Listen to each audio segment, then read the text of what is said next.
All right, so welcome again, Sally, to the Zoom room. Thanks for joining. Hopefully a couple of other people will join us shortly. So yeah, just let's have a look at today's quote and the teaching around that. And we'll go into a meditation on the lesson. We'll do our sort of power hour thing, I think. Just try to stick to that format. So just going to share my screen with you.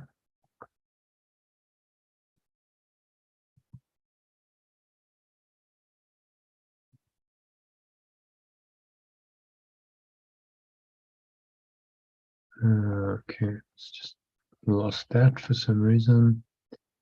Does that from time to time. Okay, so let's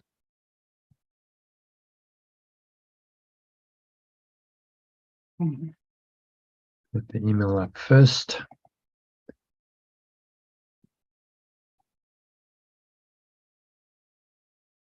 Okay, and share my screen.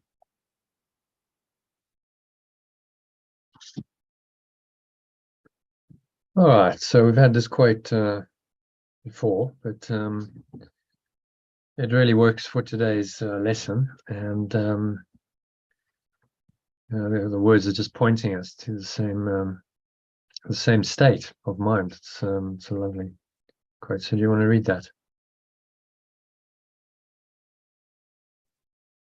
Jackie's here, she'll read it on me. Okay. Hi, Jackie. Hi, Johnny. Oh, that's an interesting view, isn't it? Of the night sky. It is. You are goodness and mercy and compassion and understanding. You are peace and joy and light. You are forgiveness and patience, strength and courage, a helper in time of need, a comforter in time of sorrow, a healer in time of injury, a teacher in times of confusion. You are the deepest wisdom and the highest truth, the greatest peace and the greatest love. You are these things, and in moments of your life, you have known yourself to be these things. Choose now to know yourself as these things always. Neil Donald Walsch. Lovely quote. I've used it before. It's one of my favorites. He's saying, what I like about it, he's saying you are that. You know, that's actually your nature. It's not you're just experiencing that. You actually are it.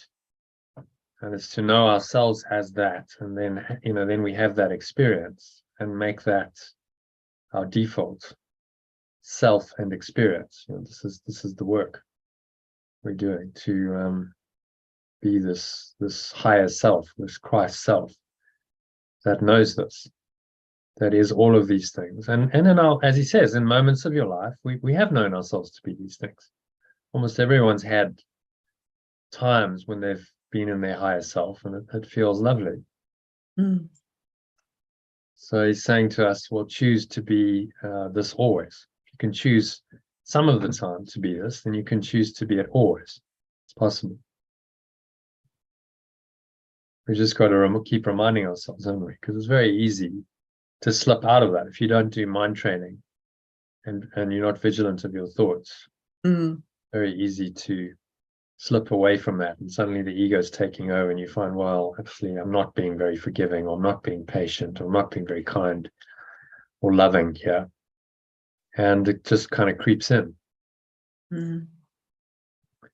So it's awareness moment by moment. And that's the reason why we practice. And he's saying to you, do a practice every hour, even if it's just for a minute or two, because it's a reminder to stay in that awareness and not depart from it, not go away from it for long periods of time when you allow the ego to come in. Yeah. Reminding yourself of your essential nature. So this is Neil Donald Walsch wrote that. He wrote the Conversations with God books. You may have read them. I read the first 3. I think I didn't read I think he wrote 6, and then it seemed like it was the first 3 were quite good, and then it started losing it a bit, I thought. But he was homeless for about 9 months before he was inspired to write the first book in the series. And it definitely seemed to be, kind of channeled. It was a kind of a download happening. I wouldn't say it was pure non-dual, but it was, at least heading in that direction. So what he's given us here in this quote is a wonderful reminder of the great gifts that forgiveness or letting go will bring us, which is the theme of today's mind training lesson. It talks about love and peace and joy. So it also makes the qualities of our true nature and how we might experience and express them in our lives quite practical. Which again echoes what today's workbook lesson says about not waiting to accept the gifts of God or perfect love, such as peace and joy, but accepting them into your awareness now by denying the illusions that deny them. So that's the way out. We deny what denies the truth, and then we're back in the truth. Hi, Kim. Welcome. Hi. Sorry. Thanks. It was asking for passcode, and I was looking. Sorry. That's I allowed an Eventbrite app to fiddle, and it's gone and done that. So I'll have to see if I can undo it. Okay. No worries. Oh, Sorry, I had to go and fetch my phone as well. Yeah. Anyway, okay. So yeah, we're just doing our power hour, so we should be done in about an hour. So Oh, sorry for being late. It's okay. Just We started. It started about 5 minutes. Okay. So it's only the consistent experience of these gifts, like peace and joy, that is worthy of the term success. If you accept this definition of success, then radical forgiveness or letting go must become the key to living a truly successful life for you. So, because success is one of those words that's bandied around, it's success, but what does it actually mean? How do you define that? Most people define it in external terms. They go, well, you're a success when you've achieved something worthwhile. You're a success when you've made money. You're a success when, financially you well off, and, and so on. These are the definitions of success in our society. But actually, the only true success is, are you happy and peaceful most of the time? Because if you are, that's a successful life. That's really the sole criterion. If you deny that definition of success, you define it in another way, then you'll be forced to value external things, people, events, places, circumstances, and you'll say that's success. Success is over there. Success, and we have all kinds of definitions of success. Money, possessions, special relationships, all of these illusions enter into our definitions. And then we constantly seek satisfaction in these, these external things happening, external experiences. And we doom ourselves never to find the peace and joy that are within our own minds that will truly satisfy us. And that's the ego's, according to the ego's dictate of seek and do not find. And so Yeshua's very clear. He says the ego will get you to seek constantly, but never find the answer, because if you find the answer and you really do find peace and joy, then the ego is out of business. There is no ego in peace and joy. So it doesn't want you to find the answer. It wants you to look where you won't find the answer, which is in the external world. So it's always asking us to seek and do not find. And it's worth remembering that whenever you've got some kind of desire going on in your mind, it's worth evaluating and saying, well, where is, what is this actually for? Am I looking outside of myself? Is this putting faith in the illusion, the external world, some kind of external goal? And I'm seeking to find my happiness and my peace and my satisfaction there, honestly. Because why would you look for a goal, seek for a goal, unless you thought it was going to make you happy or make you happier? You see how it works? So we seek externally, because we think the external goal is going to make us happy, make us happier. And it's not. It's an illusion.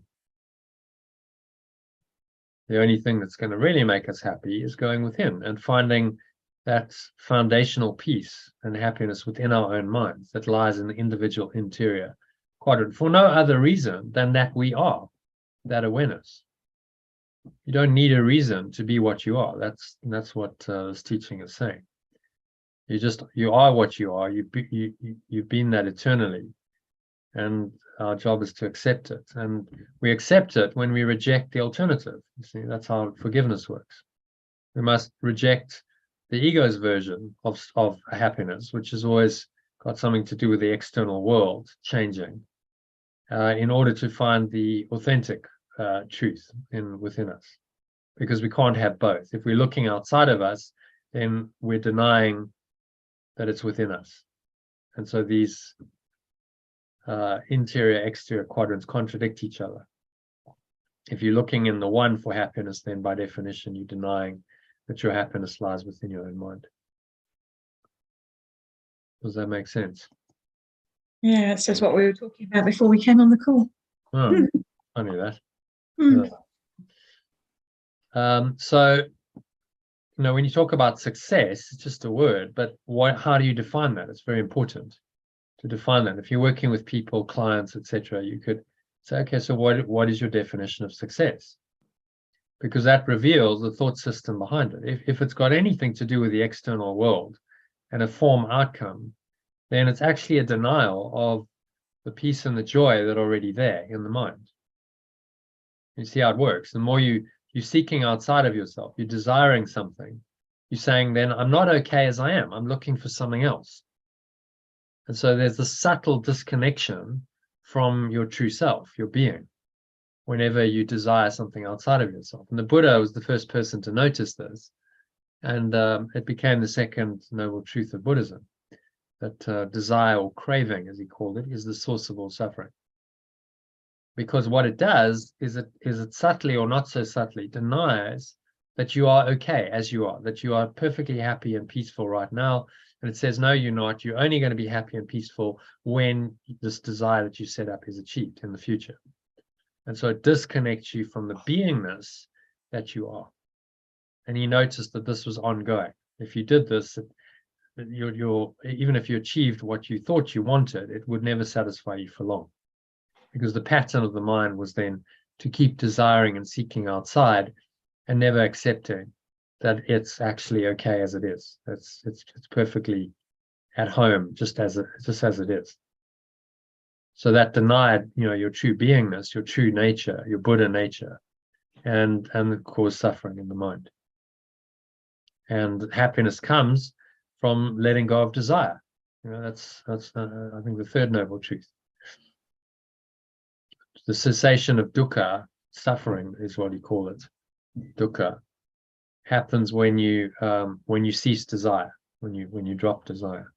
So again, letting go of the mind pattern of desire. So peace is an experience that comes when we rest then in our true beingness. So we've let go of desires. We don't need anything to be added to us. We don't want for anything. We just rest in this beingness.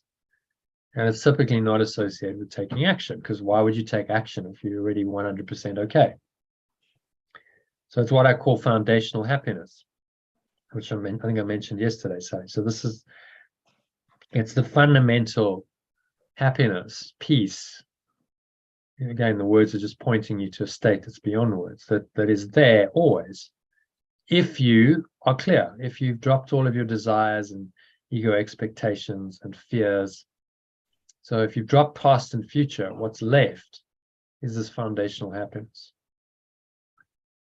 which then is the result of what some philosophers have called the ground of being. So it's the result of your true nature, your true being, that doesn't change, that's eternal. Foundational happiness and that go hand in hand. So only awareness of that being will bring you this kind of happiness, foundational happiness. Otherwise, the happiness that the ego offers you is very temporary. very short-lived. It's temporary satisfaction rather than any kind of foundational happiness. It comes and goes, it shifts and changes, just like everything the ego's invented. It doesn't last for very long. And then you have the feeling of dissatisfaction that creeps in again. So the test really, for anything is will this bring me foundational happiness? Permanent, that's lasting? Or is this just a temporary short-term fix that I think is going to make me happy, but it's going to fade? And that will tell you whether it's worthy of your belief or not. Stated another way, the only thing that's valuable is what's eternal. So if it lasts, it's valuable, and you can attach your mind to it, and you can accept that, as a foundation of your belief system. And if it doesn't last, then it has no value whatsoever and should be let go of. That's a pretty clear decision rule, isn't it? It's just, the application of that into our lives is what this forgiveness process, letting go, is really about. So when we're in this foundational happiness, or the ground of being, then peace is our natural state. It's a foundational peace or happiness, which the Apostle Paul called the peace of God, which surpasses all understanding in the Bible. Because it's not coming from intellectual understanding. You can't really understand it intellectually. Intellectually, you go, well, how can I really be at peace when I'm in this crazy world and all this kind of chaotic stuff happens and people are suffering and the future is very uncertain? Rationally, peace is, from the ego's perspective, is not justified. So it has to be the peace that surpasses all intellectual rational understanding, which is what this kind of peace does. So the easiest way to experience it is to meditate for an extended period of time in a way that quiets the mind. So by the end of the meditation, you're not thinking much at all. And if you do that, your mind quietens into this foundational peace, and you just remain rooted in that peace for a few moments. And you feel that happiness arising. So if you just close your eyes now, and you just observe, take a couple of deep breaths. And if your mind is empty and you're not thinking,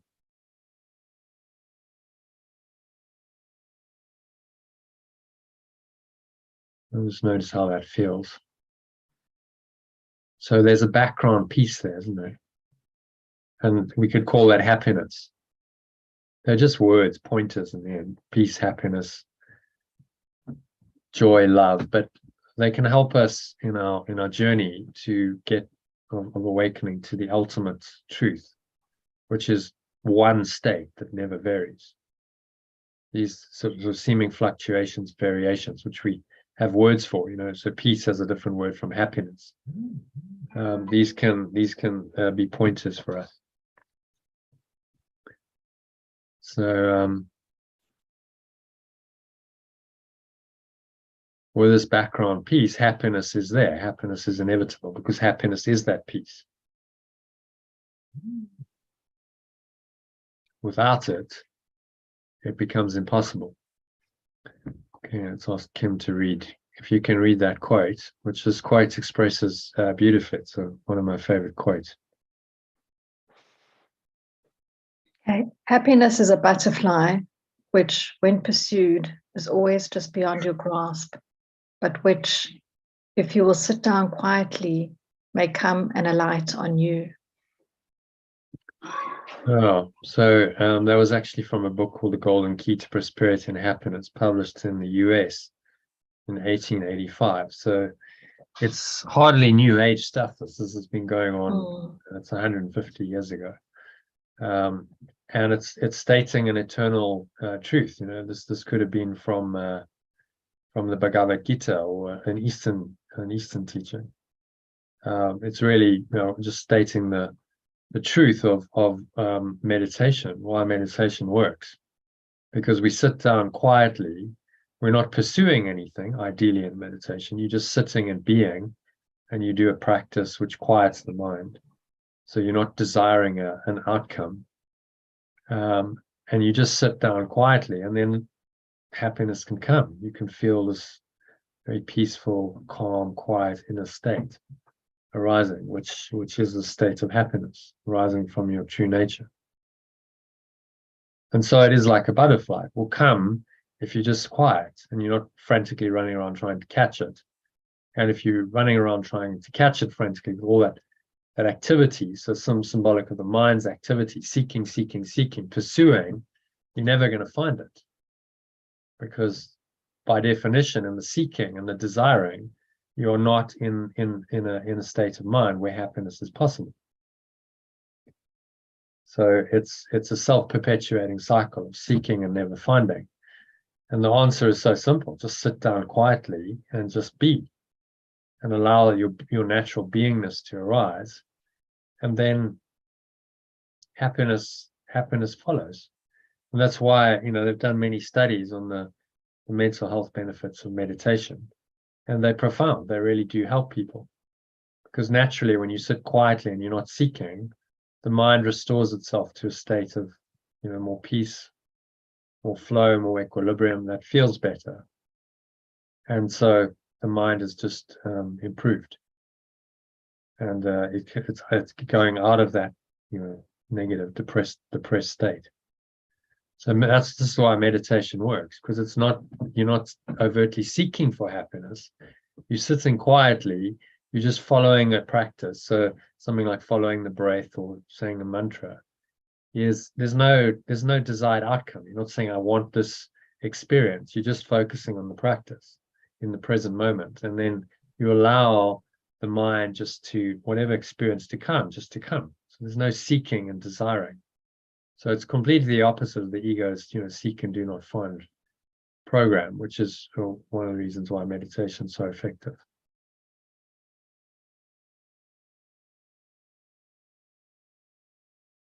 Okay. Any thoughts on that quote? So really don't try and chase it. Although I think that's a question I have is around, while we're still here in this realm, there's things that, that do require action, and that you kind of working towards. I don't know, let's, for example, say you want to get to this point of enlightenment, but you still got to eat. I know we've had this conversation a number of times, but it's like it still requires working towards something, right? But can you do it in a state where you're not desiring? See, that's the question.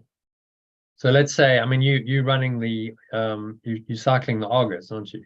Yeah, well, I think the half Argus now. The half Argus, okay. But so there's a future goal. Let's take that as a practical example. Future goal, you want to do this. It's happening in 2 months or something. So you've got to do a bit of training, otherwise it's probably not going to happen. So people will go, well, how do you do that without the ego?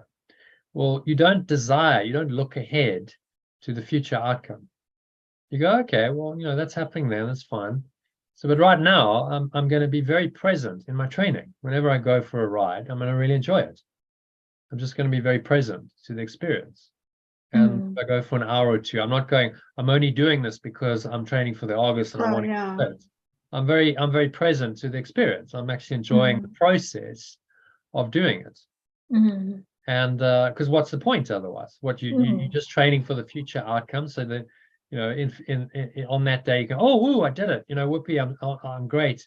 I did the Argus, and you get a temporary sense of satisfaction, followed by probably quite a bit of deflation, because you go, okay, so train so hard, the race is over. And then, the ego would say, okay, we'll do another race then, so you get back on the treadmill of desiring, looking to a future outcome, seeking satisfaction in the future, and then you repeat it. And some people do that for years, but it's a cycle of being really continuously kind of set up for disappointment, because the experience of, doing the race, even if you won it, there'd be a come down, there'd be a letdown. You go, well, it isn't kind of as great as I thought it would be, because I'm still just here, and okay, so I won a race or I beat my personal best or whatever your goal was, but okay, has anything really changed in my fundamental nature? My beingness hasn't changed at all. So it's an illusion, isn't it? We're buying into an illusion. Whereas you can do the same thing. Say, okay, so like I'll do the Argus, but I'm not really focused on that as a, future goal. Or it's just like what that's going to do is it's going to get me on my bike every day, and then I can just enjoy riding because I actually like getting out, and it's summer in Cape Town. It's nice weather. I like getting into nature and enjoying it. So that doing the Argus kind of facilitates me doing this, and I don't really need to be focused on the future. When the Argus comes around, the race comes, I'll be like, okay, well, that's what I'm doing today. I'm going to ride, with thousands of other people on this set route, as opposed to on my own or with a few others. But it's no big deal. It's just another present experience arising. So the Holy Spirit can do these things. It can help you to live functionally and actually do things that normal people are doing, who are not necessarily tapped into this frequency, but you would do it differently. And you're allowing then this sense of joy to come in. You can't experience joy in the ego ever, because joy can only be experienced in the present moment. You can't find joy in the future, can you? Oh, well, when I get there, then I'm going to be so, happy and excited and joyful when I've done the Argus and I've completed it. And then you'll probably find that when you get there and you're actually in that moment, it won't live up to that expectation because you put so much expectation into it. Joy is a spontaneous arising in the moment, coming from just being immersed in the moment and the spontaneous flow of the very essence of your awareness, life flowing through you into that experience. That's when joy comes. And in athletic terms, they call that the zone. You're in a zone state, and it's a very nice experience. It doesn't feel like a lot of effort and hard work. You're actually enjoying the process, which is infinitely preferable to the kind of stressing, straining, striving of the ego. Right, I'm only doing this for the end result. That's the extreme of the ego's thought system. I'm doing this because I want to say I've done the Argus, and that's an achievement, and then I can kind of brag about it to my friends, and it kind of puffs up my self-esteem a bit, and I feel a bit better about myself temporarily because, wow, I did the Argus. But that's going to deflate you ultimately. I mean, so what? After a day or two, you're going to go, oh, I feel a bit flat. And then, if you're on that egoic track, the ego will say, oh, we'll do another race then. Didn't work this time, but do a bigger race. You're going to prepare better for the next one, or do another cycle race, and then try and get a bigger kick in the future. If you do a bigger race and you get better, and you're actually now competing for winning, then maybe you'll get the kick you want. But it's all illusory. It's all in the future rather than now. Yeah. So you can always be now with flow. You can always be in the now, no matter what you're doing. You might have a sort of a goal coming up in the future, but you're not really focusing on that. You don't need to. You're just doing it now. Your training is happening now, and you give it your best now. At that time, yeah. I think, again, I mean, like my reason for doing it is for the experience. I think I'll do the long one next year, so for the experience. But so far, like I finally got the bike and I'm riding. I was riding on the road, and I just, well, not on the road, it was actually on the promenade, but I loved it. And yeah, I'm just, again, that fine line of, so I suppose why you're doing the activity in the now, but you still kind of have to work out, the level of training so you actually enjoy it on the day and don't have complete pain, and because you haven't trained. So then, there might be you kind of have to still push yourself a bit so that you can get to a level that you got. You know what I'm saying? There's that fine line, and I would think with other activities as well. Otherwise, I could just go, I'm enjoying. I'll just go for a 10K ride, and then I've still got to do the distance at the end. So you kind of have to still pace yourself. You might be surprised, Kim, if you just rode and you went, I'm doing this in total joy. Just try this the next couple of months. Say, I'm giving my training I'm giving the whole thing to the Holy Spirit, right? Because the Holy Spirit's going to take care of this, and it's going to direct everything. So I'm going to ride as far as I feel like, it's going to be joyful, it's going to be in flow, and see what happens. And you'd be surprised, because I can tell you, if you're in joy, it unlocks so much energy. You could probably do it without training. You wouldn't get tired Okay. if you're in that state. Yeah. Like it's beyond, what the ego can really conceive of. So the ego's got all these rules, and it says, no, it has to be this way and this way. You have to, not necessarily. I mean, probably you need to do some riding, but you want to ride anyway. So go ride, give it to the Holy Spirit, do it in joy. And you'll also find then that you won't do silly things like injure yourself and overtrain. Because what a lot of people do is the mind then pushes them. They go, right, future goal, and I'm going to push myself through the pain barrier because the future goal is more important than now. And they don't listen to their body. And then they injure themselves because they overdo it, because they're not present to the experience. I mean, a classic example of that was a guy called Jim Fixx. He was the jogging guru in the 60s and the 70s. He was like behind the jogging craze in the US. And his mind was so fixated on the jogging, and he kind of identified with it so much that he could not have one day where he didn't go for his run, 5-mile run every day. That was his thing, because he was Jim Fixx and he was the jogger. He had to. And so one day I think he'd been on a long drive, and he'd arrived somewhere, and he wasn't feeling that good, and I think he'd had a bit of a cold, and maybe he hadn't eaten, but no, he still had to go, and he had to go do his run. And that was his last run. He collapsed of a heart attack and died. Which probably wouldn't have happened if he'd just gone, you know what, it's okay. I can just listen. His body would have told him that this isn't a good idea, because not feeling that great, but his mind overrode it and said, no, I have to do the 5 miles because that's what Jim Fixx, the character who's the jogging guru, must do.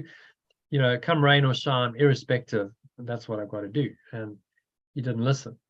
And I'm speaking from personal experience here, because I've done both. When I was a professional athlete, I did the kind of grind, stress, strain, strive. Didn't work that well. Ended up injuring myself. Didn't enjoy it very much. And then, the alternative was, okay, well, do it in a state of flow, do it in joy. And I found that I didn't need to train as hard, because I didn't have that resistance.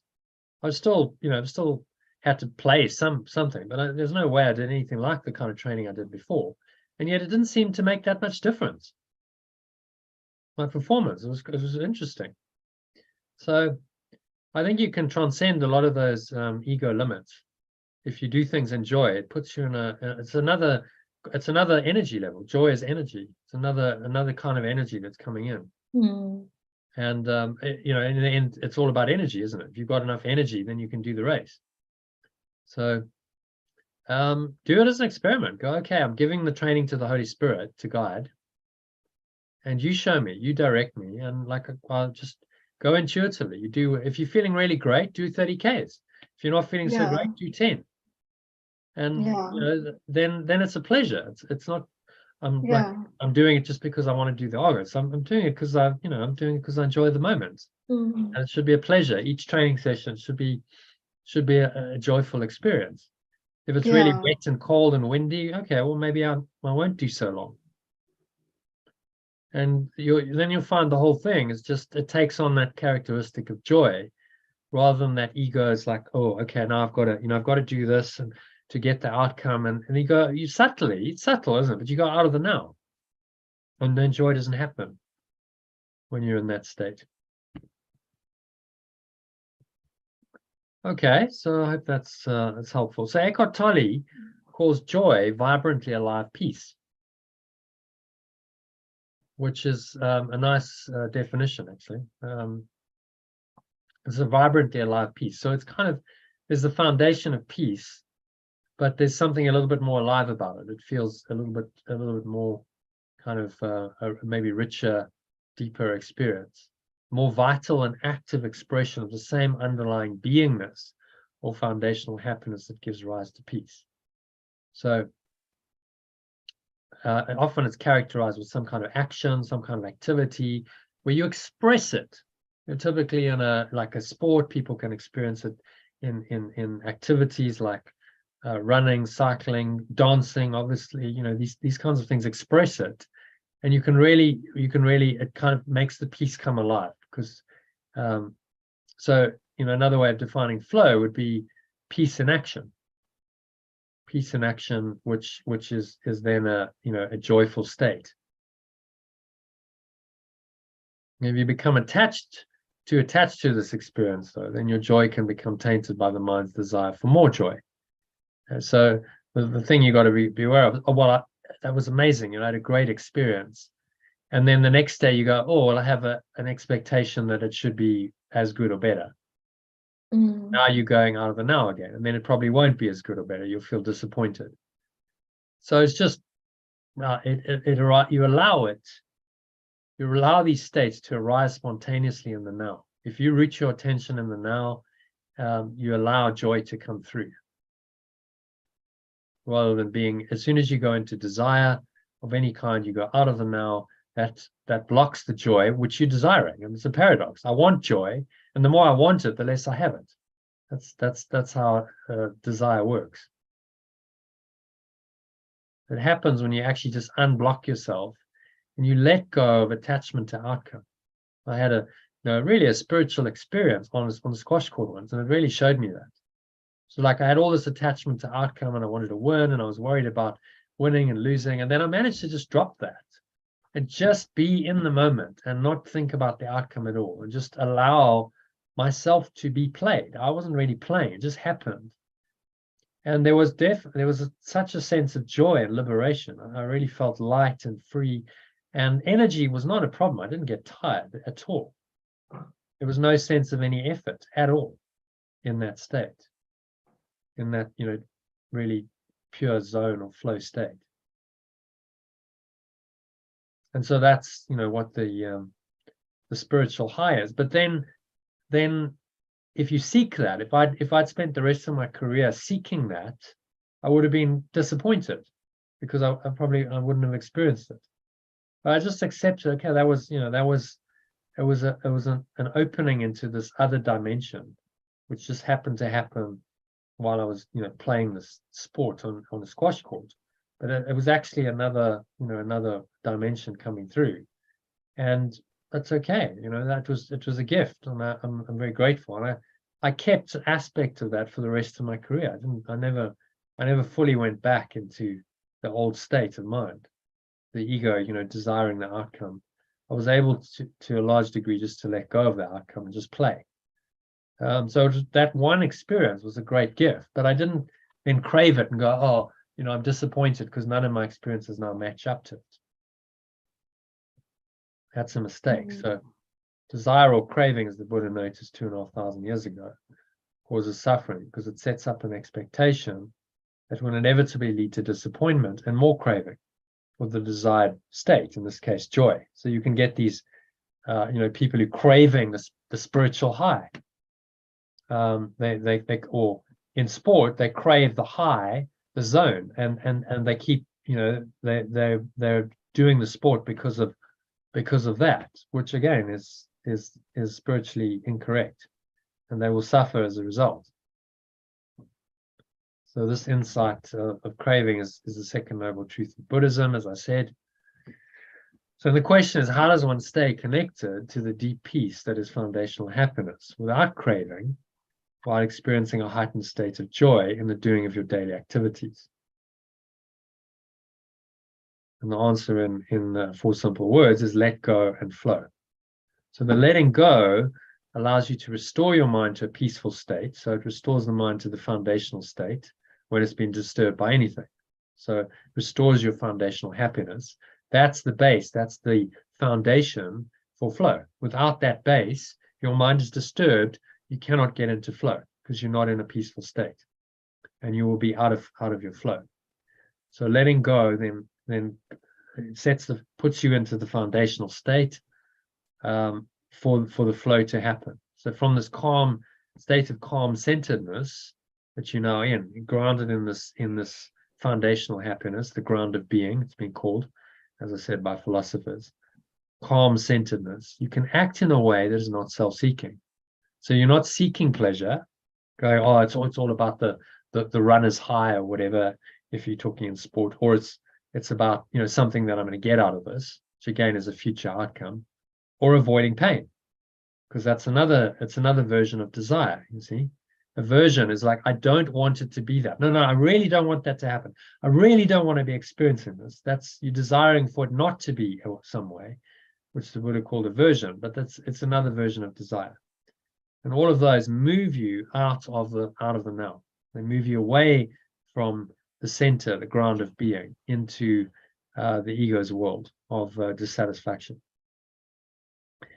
So if you calm and you centered and you rooted in your being, and if the situation requires you to act, then you do that, and you may find joy arising spontaneously when you act in accordance with this, when you act in this flowing way. So joy is not something you can go, right, I want to experience joy. It will come when it's meant to, if you're in the right state. If you're present, you've let go of all your expectations, then you're opening the way. You're doing the best you can to allow joy to arise in this flow state. But if it's not joy, it's okay. You remain fundamentally happy. You're all right. Foundational happiness is there. You're okay. There's no unhappiness. So it's just, smoothly going on about your business in a foundationally or fundamentally happy way, rooted in this ground of being. We talked about this yesterday. And then every now and then it kind of gets amped up, and the vibrantly alive, something more vibrant and alive comes in, and that could be called joy. So Eckhart Tolle incorporates this relationship between happiness, peace, and joy into a 3-level system, starting with acceptance, which is the level of peace or foundational happiness. So saying if you can't be at acceptance, then it's dysfunction, then you're in the ego. But if you can accept what is without resistance, so there's no craving or aversion going on, then you can find that foundational peace or happiness. So, I'll give you an example again. Once I was on the side of a road, I was driving down to Durban. It was late at night, sort of 10:30. I had to get there. My sister was waiting for me because she lived down there at that point, and I had a puncture. My initial reaction was resistance. I was like, how could this happen? This is a disaster. And I'm going to the future. I'm going, well, that means I'm going to delay it, and she's going to be upset, and blah, blah, blah. And so for the first couple of minutes, I wasn't in a great state. I was in resistance, in an aversion state. And then fortunately I managed to go, okay, look, this isn't going to help. You actually have to just reset. You have to accept that it is what it is, right? You've had a puncture, and no amount of wishing for it not to be that way is going to change it. It is what it is. So that's where the acceptance comes in. So now what do I do? And from that state of acceptance, then I was like, well, the obvious thing to do is just be in the now and do what's necessary, which is to change the tire. And that's what I did. And I'd never actually changed the tire on my own before. So, there's a little bit of a nervousness there, a bit of fear, but I was like, okay, it's fine. Just let it go, be in the moment. And I was guided by the Spirit. I was just moment by moment. I did it without any kind of aversion. I was in it. So although I wouldn't say I actively enjoyed it at that point, I wasn't resisting it. So I was in that base state of acceptance. And then afterwards, once I'd done it, I got back in the car. It only took me 20 minutes. And I actually felt quite elated. I felt a sense of joy coming through, because it was like, I actually did that. And it was actually, I'm glad it happened, because it was a good test, and I overcame the test, and I learned something from it. So in hindsight, I did experience joy, but in the moment, the best I could do at that point was not joy, but it was acceptance. But that was enough, because there was no dysfunction there. So saying, okay, base level acceptance. If you actively can't enjoy it, at least you can accept it, and there's no dysfunction. Second level is then progressing to enjoyment. So if you actively enjoy it, let's say you're riding your bike and there's just the wind's blowing through your hair, it's a lovely day, and you're just breathing in the fresh air, and you're just absolutely loving the experience. And your body's working, but you're enjoying. Your body feels in tune with the nature and the bike, and just that's a state of joy. And then you just enjoy the moment. And but that can only come if you have foundational acceptance. If you're resisting, I really don't want to go for a ride, don't feel like training now, that state is going to block that kind of joy from coming through. So as a base state, you need to be like, I accept it. Okay, going, and even if I'm not feeling huge joy, massive enthusiasm for this particular ride, I'm accept it. It's okay. I'm just doing it. And so the Nike saying, just do it, is helpful. Just do it. Okay, well, you're in a state of acceptance, aren't you? There's no resistance, and just do it. And then that can allow joy to arise. You can't make yourself joyful, but you can put your mind in a state of mind where you can allow joy to come through. And allow this flow state to happen. And then finally, he talks about enthusiasm, which is like another level. So enthusiasm would be, okay, so I've got a future goal, like you have with the Argus, and I feel really excited about that, but I don't lose myself in that. I'm not attached to that. That doesn't block my joy in any way. In fact, it enhances it. So I'm doing the activity, I'm enjoying the activity. I'm like, wow, yeah, the Argus is going to be great. It's going to be, you know, but I'm very present. I'm very present in my activity. I'm not losing myself by going into the future, but there's just that little thing in the back of my mind going, okay, that's, you know, there's somewhere I'm going with this, which I'd say is the best way that you can marry these apparently contradictory domains of being totally present and in the now, and then, well, what about the future and doing some planning? Because I'm enthusiastic, you know, I've got this enthusiasm, which literally in Greek means en theos, God in you. I'm feeling inspired. That's the Latin version of in spiritus. Spirit is in me, God is in me, and there's a lot of energy in that. If we have enthusiasm, then we can take on anything, and we'll be successful at it. In the sense, not necessarily of the outcome, but of the state of mind and being that we're in. You know, so success is then, am I happy? Am I in flow when I'm doing the experience? That's then a successful experience. And the more you do that, the more likely you are on the level of form to be successful, because that state of flow breeds high performance. In that state, there's no resistance, and you don't get tired as much, you perform better, and so the outcome on the level of form follows, and you can have an experience of ecstatic joy. It's possible. So maybe that's helpful. You know, it's Eckhart Tolle's take on it. I thought it was useful to put it into those three levels. And you know, so okay, just as a base, you want acceptance as the base, and then you're allowing enjoyment to come.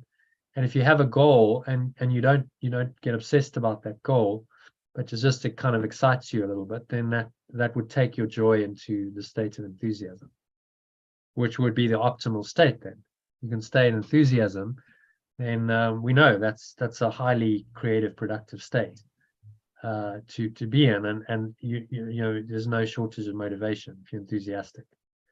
It's beyond motivation, beyond the ego's motivation, because it's a combination of, yes, there's a future goal, but the present moment is just so joyful that I want to do it. I love it. There's no resistance to it.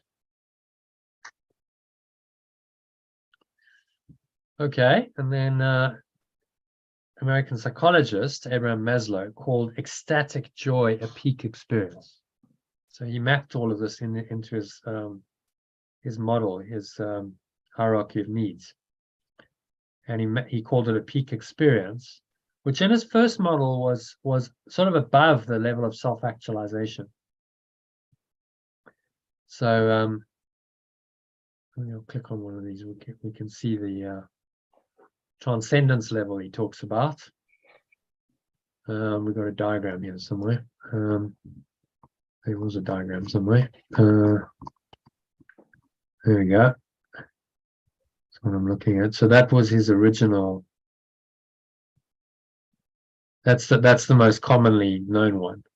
But he revised that into an 8-level hierarchy because he realized that it wasn't complete. Self-actualization, achieving one's full potential, including creative activity. So you could experience a state of joy in that, but there was something beyond it. There was a transcendent state of awareness where there was no self, and the self disappeared. And so in his second model, he see if I can find that. I think it might be here somewhere. Do we have a diagram? Maybe not. I'll have to find it somewhere else.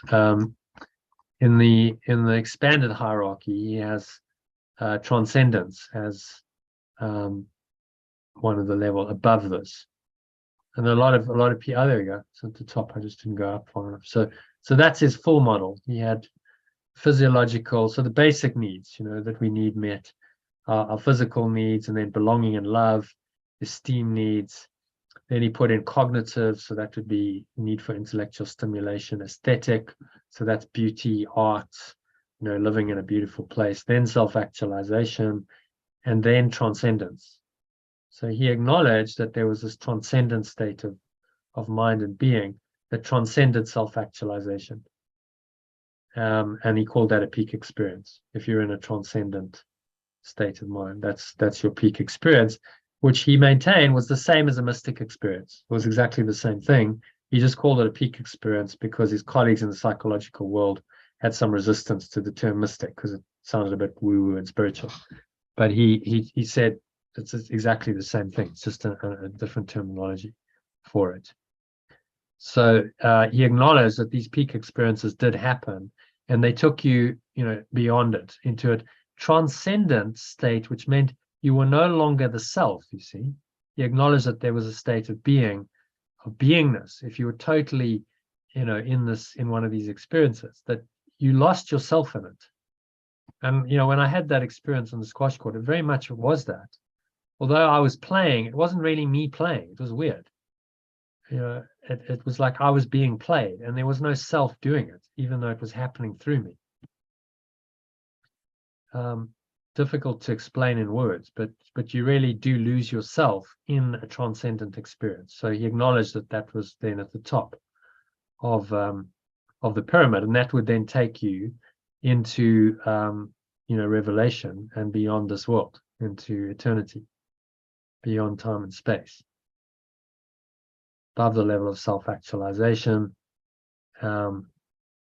So many people just believe in the 5-level hierarchy, but that's not adequate.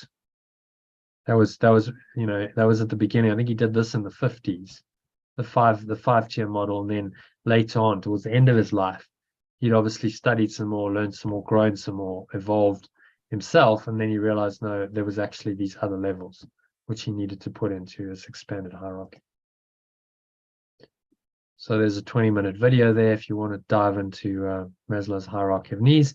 It's really just another developmental system. There's many of them. If you compare it to, say, this one from David Hawkins, it's not dissimilar.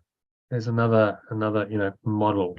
You start at a base level, so that would be your physiological needs, and then you move up. And so there's a correlation between all these developmental models. If you correlate them, you can see that these kinds of thoughts, emotions, life states would start to happen. Let's say at a belonging level, you'd want to you'd maybe have some of these emotions, and you'd be trying to work through them.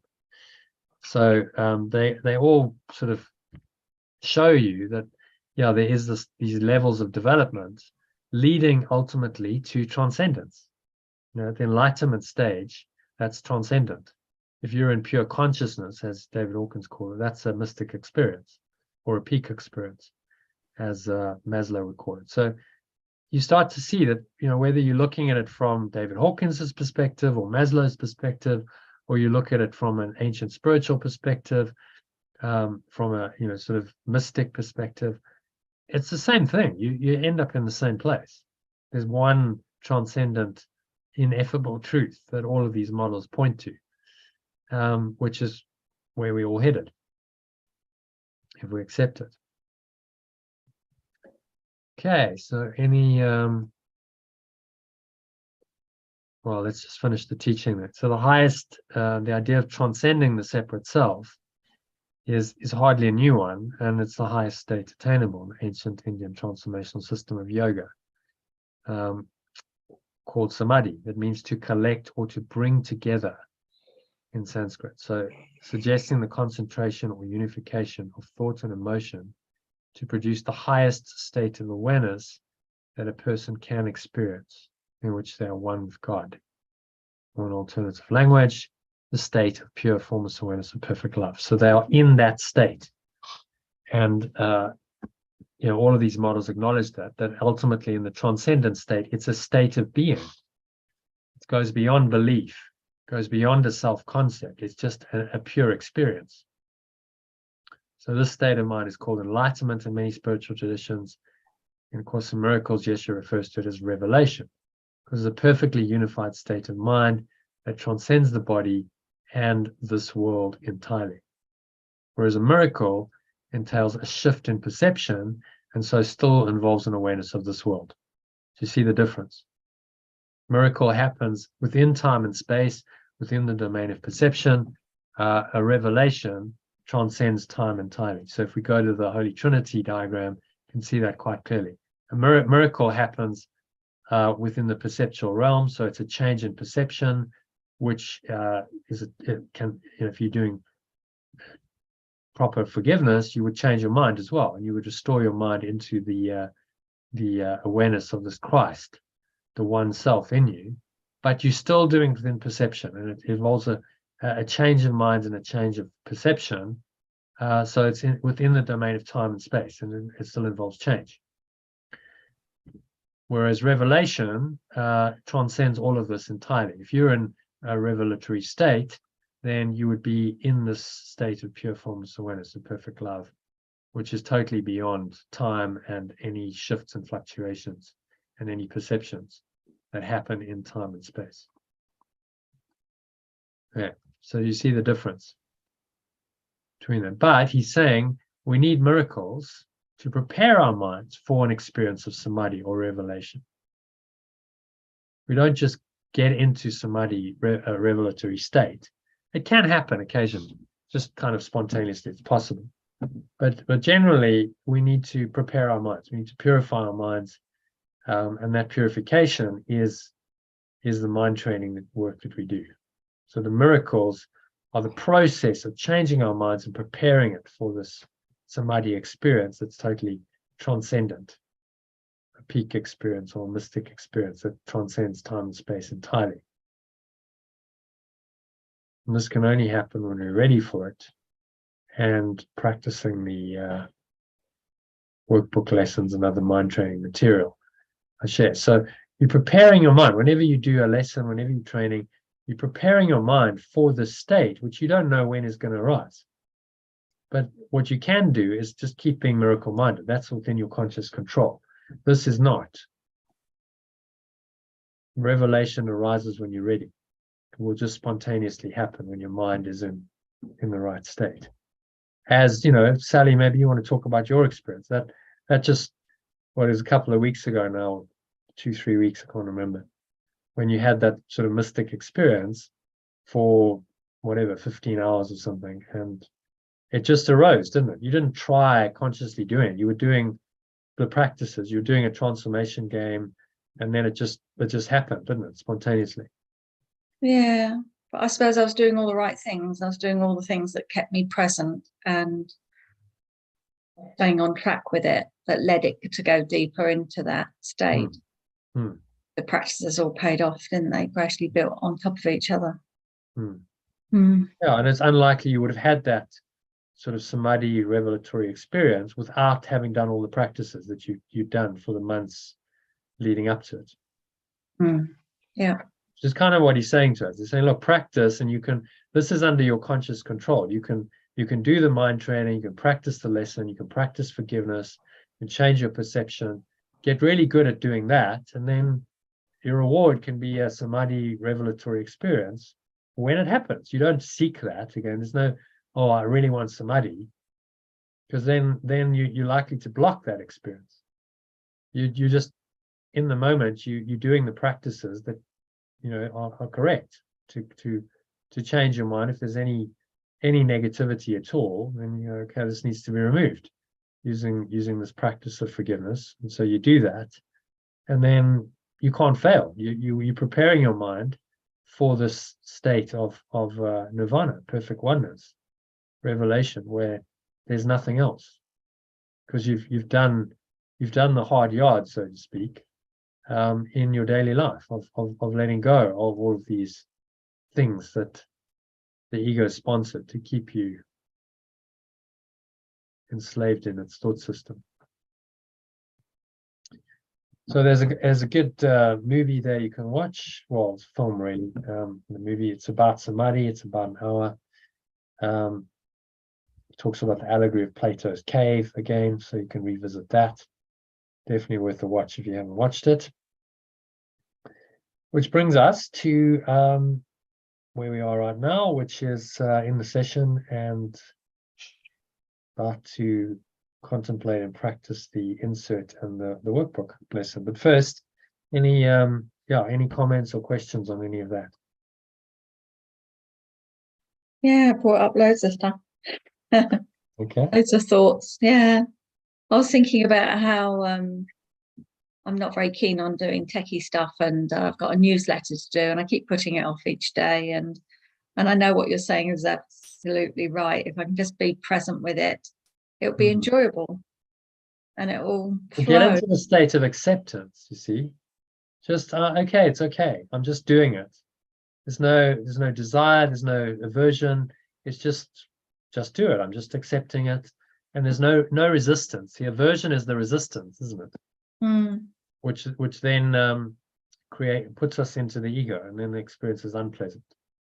So then your ego is saying, well, just avoid it, but then it kind of builds up because you have to do it, and so that aversion is then niggling you, and you just want to be able to get into a state where you go, okay, I'm just present, I'm in front of my computer, and I got no resistance to it. I'll just do it. Okay, start typing. You just do whatever's necessary without resistance, and that's the foundation for flow. What may happen as you get into it is that builds and it actually becomes enjoyment. Yeah, it has done before. Yeah, it usually does, but I have to wait until I usually wait until I'm in a state of flow, semi-flow, to be able to start doing it, to be able to get it started, and then I can become present and enjoy it. But I haven't found that state the last couple of days where I'm ready, willing to do it. But listening to you, I'm thinking, well, it's just a case of sitting at the keyboard, fingers on the keyboard, breathing, going into a relaxed state, and it would just happen. I know it would. Yeah. Because everything I get blocked on, everything I'm resistant to, if I break it down into stages, I'm fine. Like if I can't do a task, I'll just do the very smallest part of the task, and then I'll do a tiny bit more, and then it's not a big deal. Into the flow of it. Yeah. Okay, well, now I'm in the process. And they say with writers, because writers often do have writer's block. The key thing is get doing it. Sit down and do it. And even if you only type a few sentences, just do something, because those few sentences, if you can get into that, then that could lead to more. Once you've written a paragraph, you could then write another one. You've blocked the flow. It's the same with speech. If ever you find yourself getting stuck, just say something. You don't know what to say. We'll say something and just start the flow again. Start it happening, and then it just comes through. But the inactivity, getting stuck in inactivity, is the ego's ego's device. It's a defense. So, do it as a spiritual practice. Tomorrow, sit down and go, okay, so I'm making that hour. I'm going to sit down, and I'm going to, if there's resistance, then I'll just work through it. I'll sit there until I can let go of that resistance, and I can start. At least I'm then in the process. You said set that hour aside, and immediately the resistance came up. Yeah. Oh my God, an hour. Oh my God. Yeah, but then it's a spiritual practice, because you've got an hour to okay, so let's deal with the resistance. See, so So this is how it works. Your flow, your highest purpose. You're sending out a newsletter to tell people about your course or workshops or whatever it is. But actually, what you're getting is spiritual practice. This is the practice of changing your mind moment by moment, because that becomes breaking through that flow becomes another part of letting go of the ego, breaking through the resistance. Yeah. And so then your at-one-ment, your forgiveness, your at-one-ment is totally aligned with actually what you're doing. You're doing it on the level of form to get the newsletter out there because you need to do that for your business. But actually, at the same time, you're learning a powerful lesson in letting go. And that's how this process works, ideally, at its highest level. Yeah, of course. Yeah. The purpose is to awaken, and that's happening as you fulfill your functions on the level of form. Yeah. Gives you all the lessons you need. Yeah. I can visualize doing it now you've been talking, as you were talking, seeing myself go through the process. So I'm halfway there. Yeah. Yeah. So it's just sitting down and saying, okay, I'm going to do this now. And if resistance comes up, that's okay. Just work through it. You got the tools, you know EAM, you could do a little clearing, you can breathe through it, you could do a lesson, you could even do an instrument for peace if you really, felt you got all the tools. So you're like, okay, well, I'm doing my hour. And if in my hour I just do an instrument of peace and I write one paragraph, that's okay. That's fine, because at least I cleared the block. Yeah. But if you just allow it, I mean, I know when I work, I just start, and there might be an initial like, wow, okay, I've got this whole newsletter to do every day, but I just start. It's like, just start the process, and then once you're in it, there's no resistance. You just go with it, and it just unfolds. Yeah. And you go, several hours down the line, you've gone through the process, and it's finished. And you got something else done. So it's actually it's very satisfying, but not in an egoic way. It's just because I was in the moment and I'm doing it and I'm enjoying it. It's richly satisfying moment by moment. And even if I'm a bit tired or like, that's just okay. Well, that's just a sensation in the body. That's all that's going on. It's not a big deal.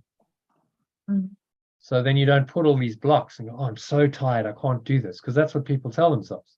No, it's a sensation in the body that you're experiencing some movement, some sensation, which we call tiredness. You can label it, but if you don't call it tiredness, it's just sensation in the body.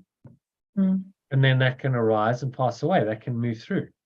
Okay, well, I get up, move around, have a cup of tea, maybe have a little snack, and then that state passes, and then you go back. So that knowing this stuff is hugely helpful for things like productivity and work, running businesses, and so on. It's essential. I'd say, like essential. How would you do this if you didn't have these skills and knowledge? Like how would you actually go about it, and how would you be functional? And I think a lot of people are not. They might be entrepreneurs running their own business, or very busy corporate executives, and they're not really coping. The stress is too much. They've written off more than their self-concept can chew. I used to pay someone to do it, and then I made a conscious decision not to pay someone to do it, because it's for me to work through. Yeah. Yeah. If there's something that's difficult for you and you work through it, then you've learned and you've grown, and that's the whole point. So you go, well, bring it on then. The difficulties are I go to the difficulties willingly, because that's where the transformation happens. And if you really want transformation, you remind yourself, well, what do you really want, Sally? The resistance is keeping you stuck in the known world, which is not transformative. Or are you committing everything to transformation? That's it. You're going back to spirit or God. Yeah, I did something towards it today. I did some clearing on writing. So I suppose I'm not avoiding it or blocking it. I am But I just like it when it happens naturally, you know, when you just, Hmm. without even realizing you're doing it, and it's practically done before you realize you've been doing it. Yeah, well, that's the ideal sort of joyful flow state. But if you can't, then acceptance is necessary, and acceptance comes when you let go. Yeah. So again, it comes down to letting go. Yeah. If you're not in that state naturally, because if we were always in that state, it would be easy, wouldn't it? It's like life's a breeze. Yeah. But to get into that state requires this, the skill of letting go, which is the mind training, and that's a bit of work, but not that much work to let go. And then you open yourself to the second tier, which is the flow of life. I feel excited about it now because I do like a little bit of a growth Yeah. area. So now I feel excited. Yeah. So you're like, okay, great. So bring it on. Let's do this, and I'll grow. And there's a miracle, because whenever you have a block, remember, every block to the awareness of love's presence is the invitation to a miracle. Mm. So the miracle beyond it is just waiting there, but it lies beyond the block. You have to be willing to move, initially into the block, maybe experience it, and then move beyond it with the Holy Spirit's help. Yeah, you've made newsletters seem very much fun. Yeah, yeah. It's like just kind of go with it, and no resistance. When I do these newsletters, so I've been doing one every day, for years. It's just okay, just no resistance, just do it. It's just a process, and it unfolds, and you go through the process, and then at the end of it, it's done, and it's quite enjoyable. Yeah. If I resisted it every day, I'd make my life hell. Because I'd be like, oh my God, I've got this newsletter to do, and I haven't done it, and I'm stressing about it, and how am I going to get it done? And I've got to get it done in time because people, are going to get it in the morning. And, you can tell yourself a whole story about it, work yourself up into a lot of fear and anxiety, which of course is totally counterproductive. You're not going to write a good newsletter, and completely sabotages the whole, message of what it's teaching as well.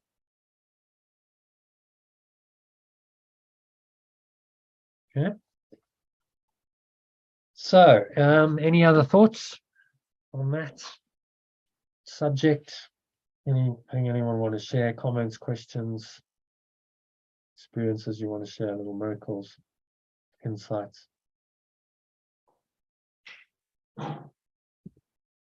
No. So maybe just when I rode on Sunday, it was the first time riding the bike that I bought, and it felt really good, and it was so beautiful because I was riding by the sea. And I had to dodge people because it was on the promenade, but it was like just great. Like I was like, wow, actually. You felt joy. Yeah. Yeah. I had to be a bit careful, and I had a couple of wobblies, but it was just like the whole just taking it in as well, and just feeling like I can now get on this bike and ride. It was just nice. So there's a good reference experience. So it's it's that state that is open to you every time you get on the bike. It's possible. Yeah. Without expectation. You don't have to go, just be open. You step into it, and you let go of everything else. And at the very least, it's going to be a state of acceptance. I just accept, okay, I'm going for my ride, and it's quite pleasant, and then that joy may arise spontaneously. And there's nothing else to do but just enjoy it. Flow with it, enjoy it. You do the ride in that state. It doesn't feel like training. You could ride hours in that state. And if that state then you start coming out of it, then maybe that's time to stop. Okay, well, it's fine. I've done my ride. Stop now, because the whole point is to experience joy. See, it's a fundamentally different mindset, isn't it? So the ego says, no, the point of doing the sport is to enter the competition and do well and achieve and get a personal best time and whatever. It's got a totally different purpose for it. The Spirit says the only purpose of this activity is to bring you joy in the moment. The future outcome doesn't really matter. So it's a different purpose entirely. And that takes a lot of people time to get their heads around and to accept. Okay, you know, that whole, so there's a whole thought system of the ego that's always going into the future and saying, no, you know, this is the purpose of this is it's for the future outcome. So you're living for the future rather than for the now. And it's so entrenched in our thought system and our culture that most people don't even question it. They go, well, that's just how it is. That's how life, you know, should be lived. But what you're doing is radically different, just to be totally present and say the purpose of everything is to enjoy the moment. That's the point. Right here and now. And when I had that shift experience on the squash court, it was really experientially, it was the shift into this now that I'd read about, you know, so you read conceptually about it, but until you do it, you don't really know what they're talking about. The shifting into this other dimension of reality, really. Another state of mind, which was so different from the fearful, very contracted, limited state that I'd been in for the last few months, that, you know, the contrast was just so obvious. And why would I want to go back? Why would I want to choose that fearful, contracted state over the limitless one? So it was a powerful, you know, lesson that I learned in that process.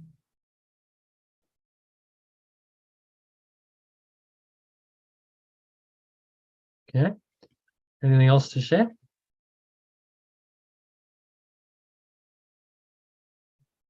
Jackie, Aurelie, I saw Lynn. Is Lynn gone?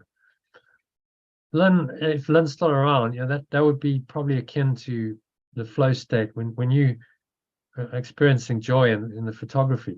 And Wandered off. She it got would really be, you know, tired in the second level, enjoyment state. she got really tired halfway through that and walked Right. out. Right. Okay. But we were discussing about how, you know, on the market that would be a good method. Yeah. And Jackie was talking about how it'd be good to open her email and not be stressed. So we've all got subjects we're working with while you were talking. Yeah. Well, we have these pockets of resistance in our lives, you know, aversion, pockets of craving where we desire things, pockets of aversion where we resist things, and it's really the same thing. And the miracle is just to be able to let that go and enter into the now and just do it and be okay with just doing it. So you can still do. People go, but this is impractical, and you're letting go of the whole world. How does that work in practice? It actually works very well, because you can still do things. You're just not attached to them anymore. Like, I'm just doing it. You know, the Nike thing, just do it without attachment. I'm just in a state of clear awareness, and I do it, and it feels okay at the very base level. It's not causing any stress. It's not causing me any pain or suffering. And if I do that, I'm opening myself to the experience of joy, which may start arising just spontaneously. And that's the miracle. Now you see, you've changed your mind by letting go, and you've opened yourself up to the miracle of peace and joy, which is what today's lesson is about.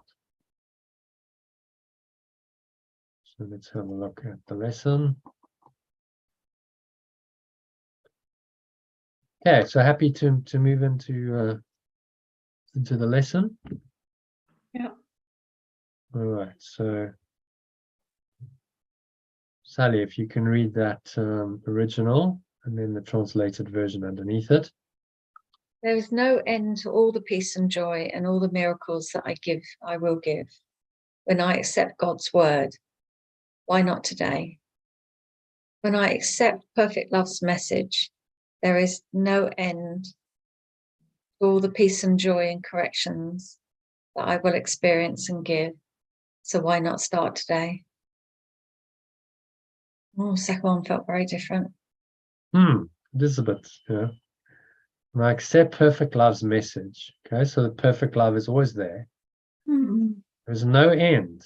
It's limitless, it's endless to all the peace, joy, and corrections that I will experience and give. Because I'm experiencing them and then I'm giving them at the same time, because I'm giving that we're interacting with other people all the time, and with the whole quantum field. So I'm giving that out all the time. I experience it and I give it, and that's a kind of a simultaneous process. And he's saying it's limitless. You can tap into this limitless peace, joy, and you can always correct. The miracles are the corrections that take you from the state of resistance, craving, aversion, so on, into peace and joy in the moment. And that can happen at any point. The more you do it, the more you get used to it, the more you go, well, that's always possible. I know peace and joy are there. They're just waiting for me on the other side. I just have to let my resistance go.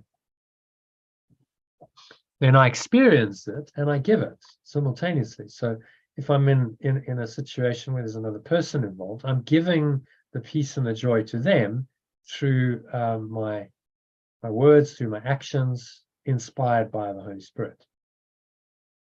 So he says, well, if this is the case, why not start today? Why procrastinate?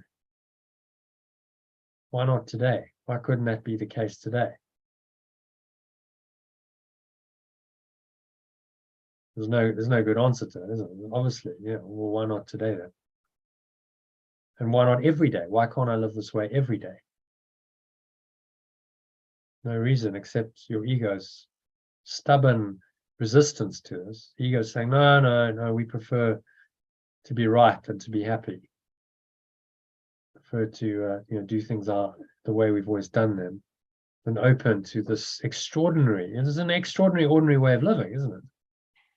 I'm peaceful and I'm joyful, and I'm just able to correct whenever I need to. So there's no stuckness. I'm just flowing continuously, and life feels really happy, peaceful, flowing. What a lovely experience to be in. Why wouldn't you choose that? And he's saying there's no end to this. You can have this all the time. Eventually, all the time will become eternity, you see. If you can do it all the time, you've corrected your mind to that point, then time is no use anymore. Then you're in the eternal oneness, and time has served its purpose. But while you're in time, your job is to do the corrections and get into the state of peace and joy over and over and over and over again. So you train your mind that ultimately you don't need the training wheels. You're there already.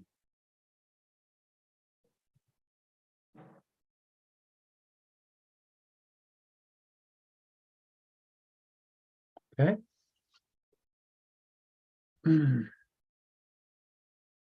I just kind of feel into that. You can feel it now. It's just like a field of peace and joy just arising. It just feels very open and expansive and accepting. Okay, so let's read the just one paragraph lesson. So Kim, if you can read the first couple of sentences for us in the original and in the alternative. So 2 sentences original, 2 sentences alternative. Yeah, well, we generally do it one at a time. So do the first one and then you do the alternative. Why should I wait, my Father, for the joy you promised me? Why should I wait, my source, for the joy you promised me? It's really saying, okay, enough of procrastination. I can have this now because now is the only time I can experience joy. I've been putting joy off for far too long. When it's there now, always has been. And it's up to us to remove that block, right? And that's the Yeah. letting go and the forgiveness and the. Yeah, exactly. Okay. I'll read the second one. Yeah. For you will keep your word you gave your son in exile. For you will keep your promise you gave your extension in exile. Yeah, any thoughts on that? So that's the source or God who's promises saying, well, it's always here for you, always. Yeah. And we've Promises, found ourselves. it's actually, you haven't denied this. It hasn't, you're not lost. It's there. Mm. It's always been there. You've just denied it stubbornly. But this has always been available. So even in your exiled state, apparently you're in time and space in a body, this experience is there for you if you choose it.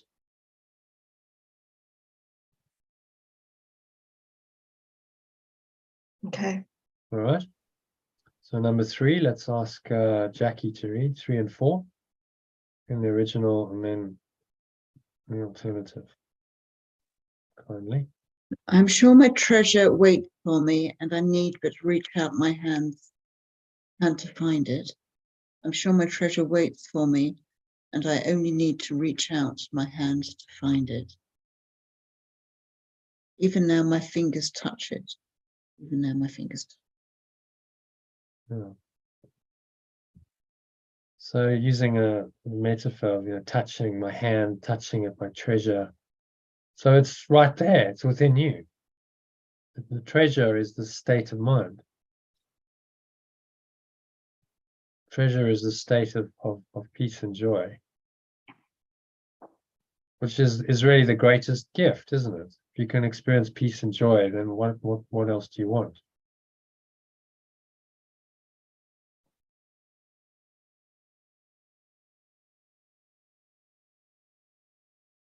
And it's so close, it's right there, it's very close. I need not wait an instant more to be at peace forever. Telling us it's right there for you. It's within your grasp. It's in your mind. You just have to accept it.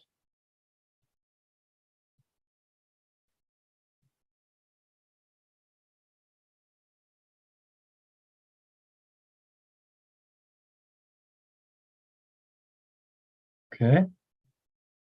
So number 6, 7, and 8. Let's ask Aurelie to read that. Aurelie, you with us? Can you read 6, 7, and 8 for us? Yeah. Hi. I need not wait an instant more to be at peace forever. I need not wait a moment more to be at peace forever. It is you I choose and my identity along with you. It is you I choose and my identity along with you. Your son will be himself and know you as his father and creator and his love. I, your extension, choose to be myself and know you as my source and my own perfect loving awareness.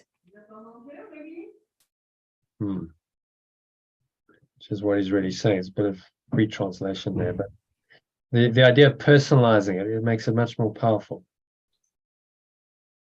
Your son would be himself, as opposed to I'm claiming my extensionhood, as I'm stating what I am. I, as your extension, the son, choose to be myself, capital self, that's the Christ, and know you as my source from that self, because the self knows that it knows its source, and it knows its own perfect loving awareness.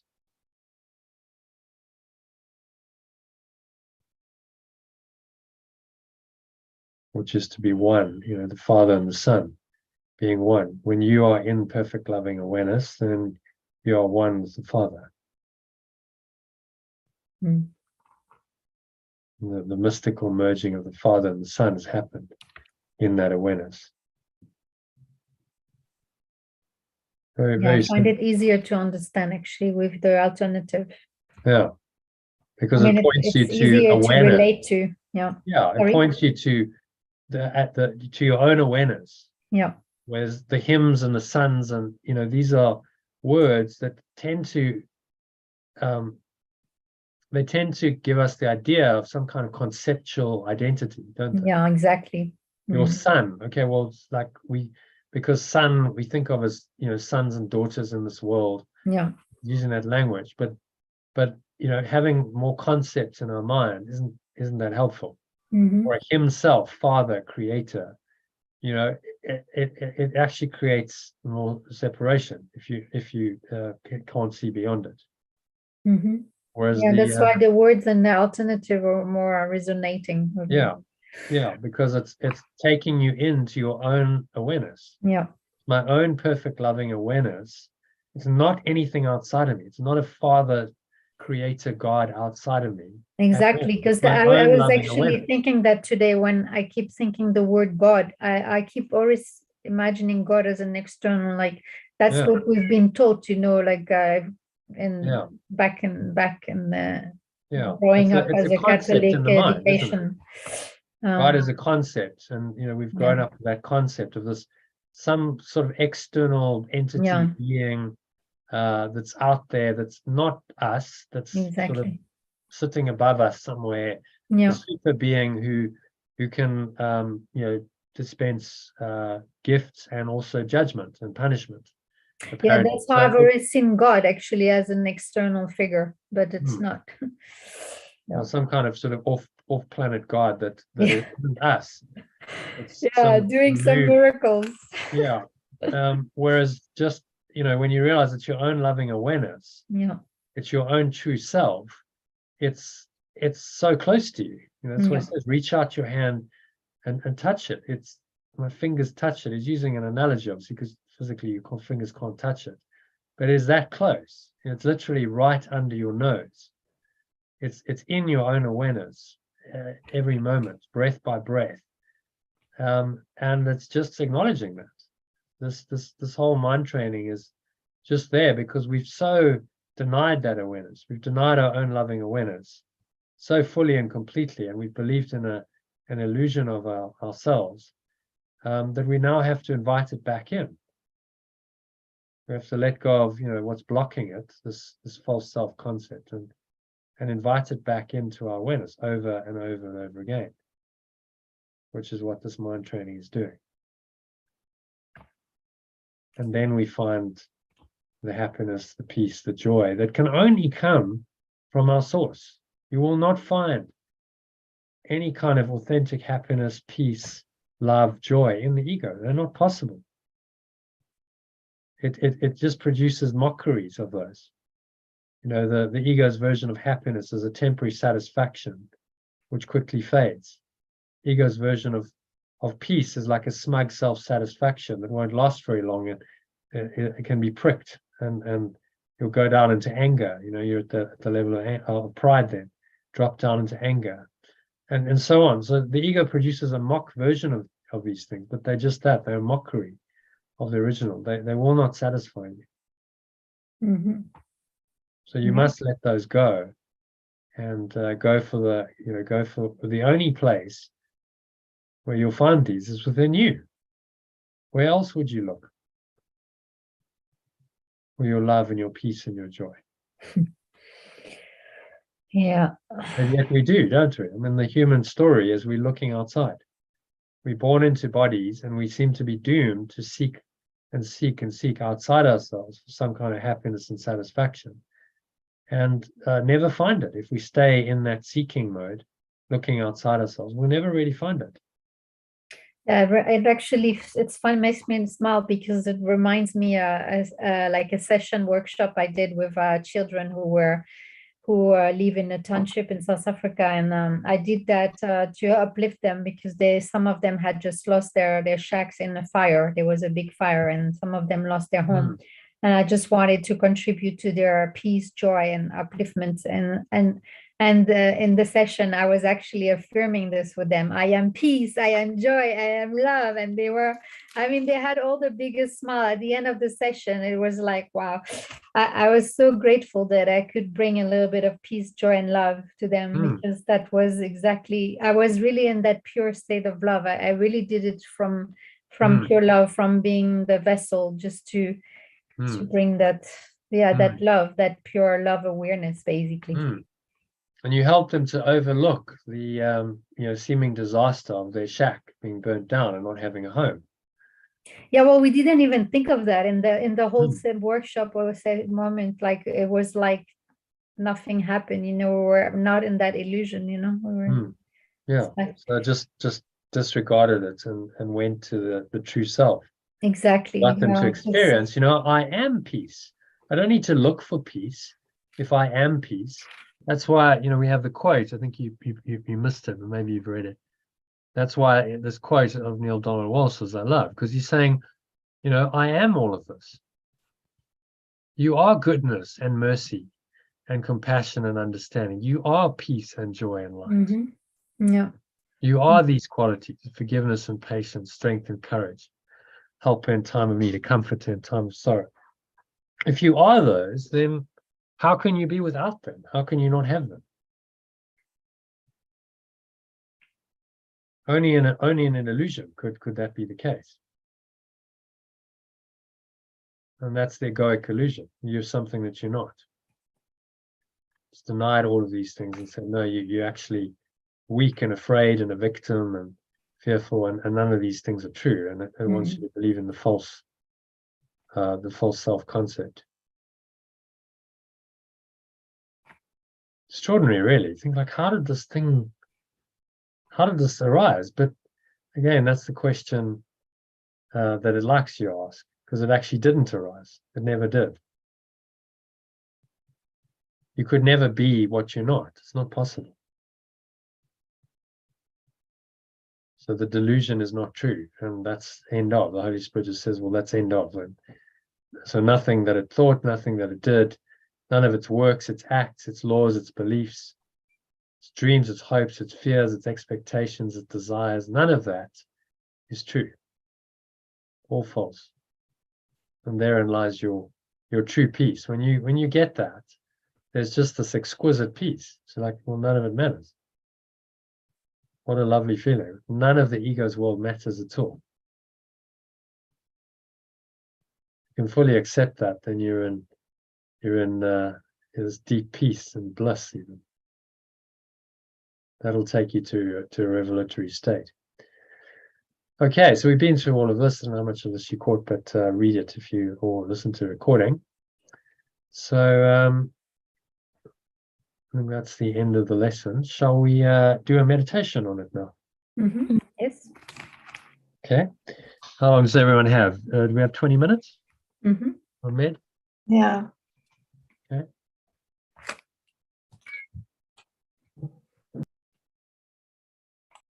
So just making yourself comfortable.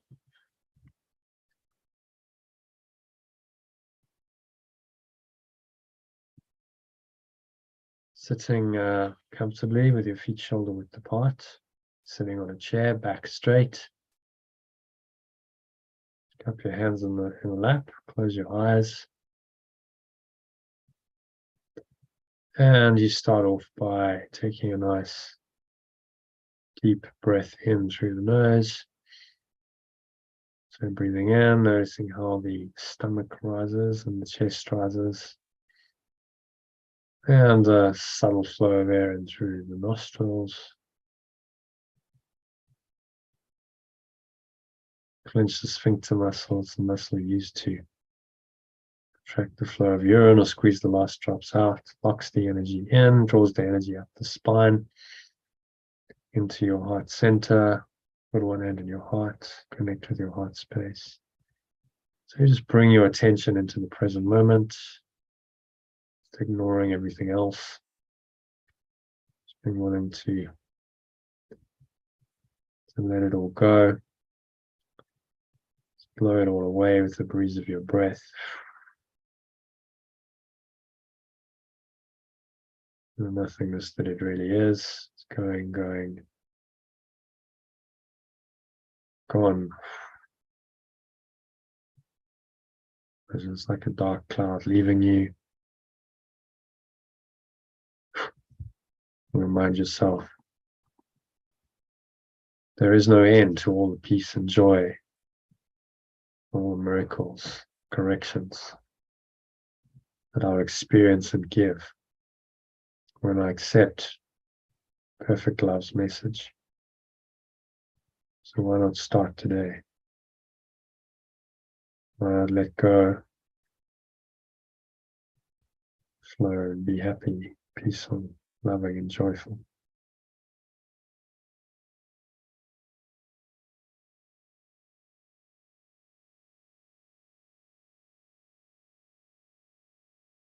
So into this quiet, calm state of mind.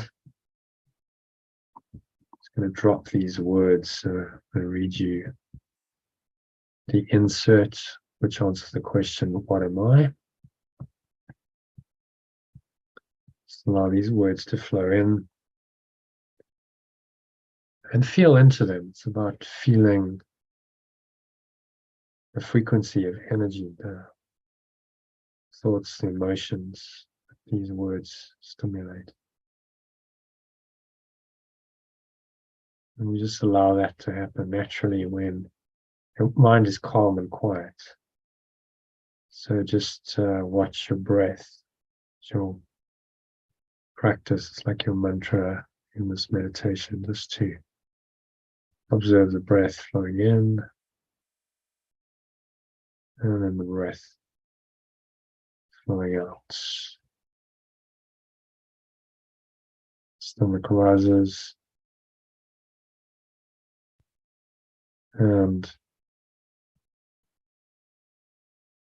stomach falls. And you're sinking deeper and deeper with each breath into this beautiful, peaceful, calm, relaxed state of mind. Empty, open, spacious awareness into which you allow these words to drop.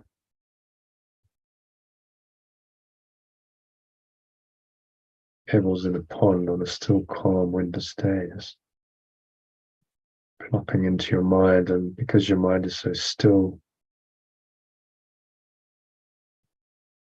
pebbles have ripple effects.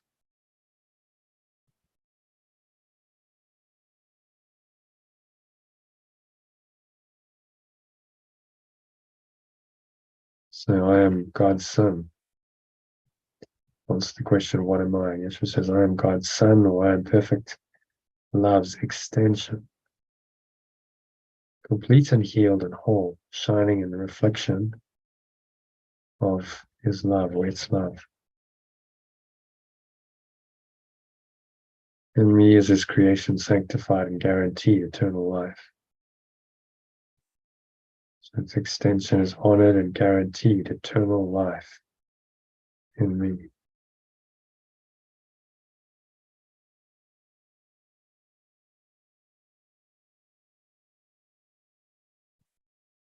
In me is love perfected,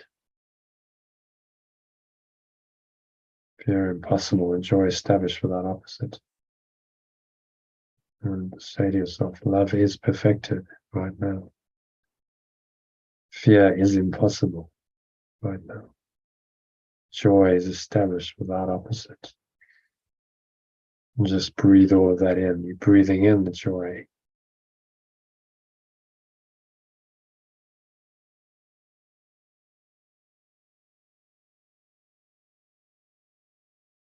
Joy without opposite. Just breathe that in, sink into it. Say, I am the holy home of God himself. I'm the holy, aware home of perfect love itself. So your mind is the home of this love. It's within you.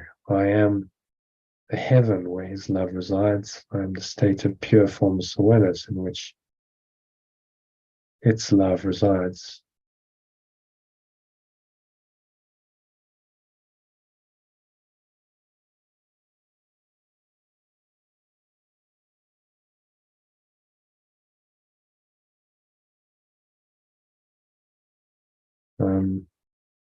His holy sinlessness itself. Its holy aware innocence itself. I'm innocence itself. I'm pure formless awareness of perfect love right now. For in my purity lives its own. Your awareness is its awareness. They are the same awareness. So if it is pure and innocent, then so must you be. Which is why all sin and guilt are a delusion.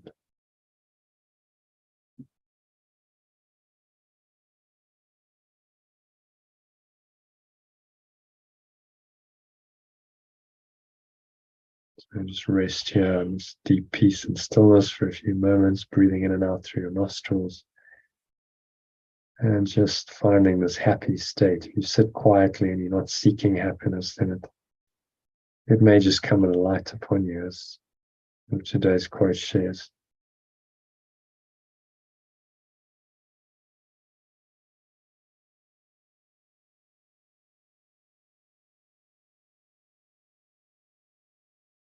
So keep the breath flowing, watching the breath, keep you in this very still, calm, surrendered state. It's a receptive state. Your mind is an empty vessel. It's open to receive these words. And Yeshua says to us, our use for words is almost over now. Yet, in the final days of this 1 year we gave to God together, you and I. Final days of this 1 year we gave to pure, formless awareness of perfect love together, you and I. We found a single purpose that we shared. And so you joined with me. For what I am, you are as well. Truth of what we are is not for words to speak of nor describe.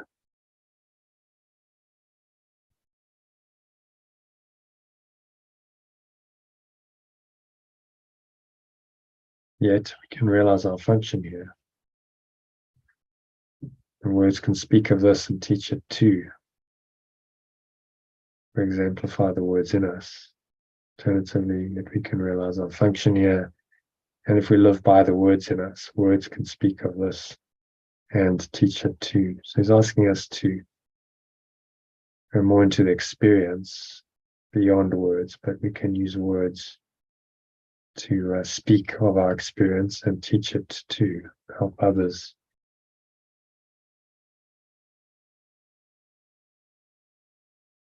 To do the same. This becomes our higher purpose. To be rooted in the truth ourselves and to help others.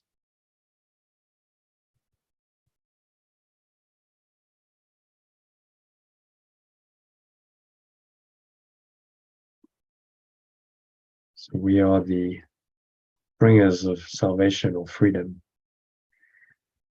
Breathe in with freedom. Imagine you breathing freedom into every pore, every cell, every muscle of your body, every part of your mind, every fiber of your being. And we accept our part in the awakening of the world. Accept our part as saviors of the world, which through our joint forgiveness is redeemed. Accept our part in the awakening of the world, which through our joint letting go is freed.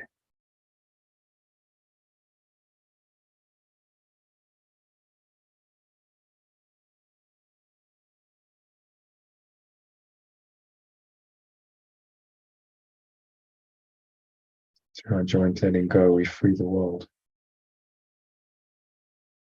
And this, our gift, is therefore given us. So as we give, we receive. The more we give, the more we let go, the more we allow ourselves to experience the peace and the joy.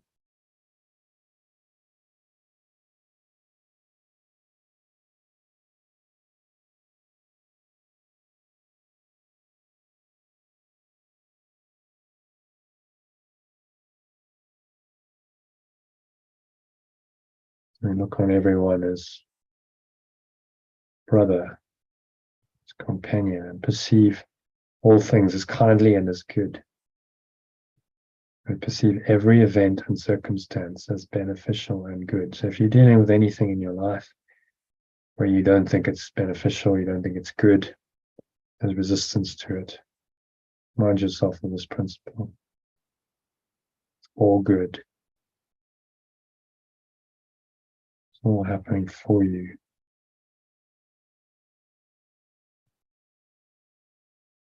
Not to you. So we do not seek a function that is past the gate of heaven. So it's not past the beginning of pure formless awareness. We're not seeking to go into pure formless awareness alone, remain there forever. Right now, that is the long-term goal. It will happen when we're ready for it to happen.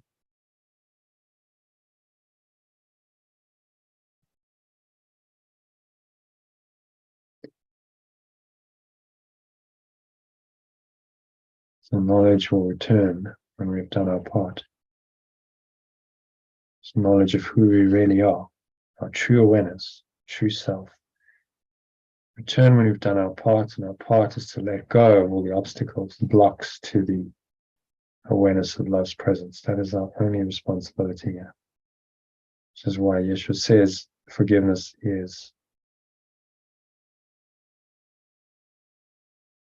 our only function. So we are concerned only with giving welcome to the truth. So breathe that truth in and just allow it. You rest in your beingness and just allow the experiences to come through without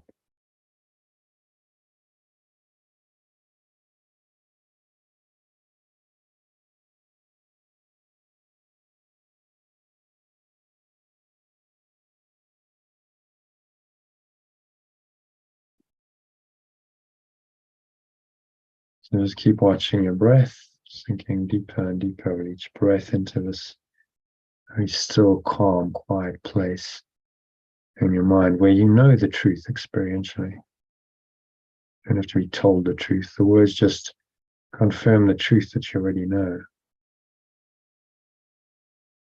And you just heighten your awareness of it. They're just pointers to this truth that's already there in your mind, and starting increasingly to know that it's there, always there.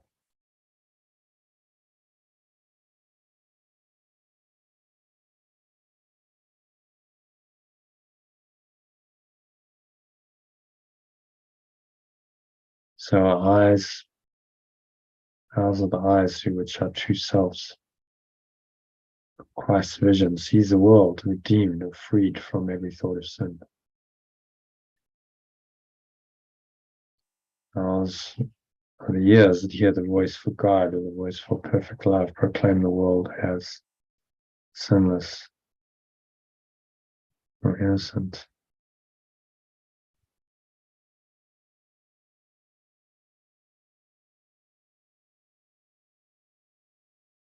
Ours are the minds that join together as we bless the world.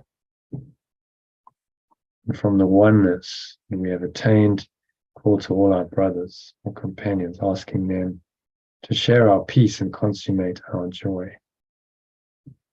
Ask them to share our peace and confirm our joy. So we don't need it, we don't expect it, don't desire it, crave it. But when it's there, we can appreciate it with gratitude. Holy Spirit's antidote to desire is gratitude. Gratitude says, thank you for whatever it is right now.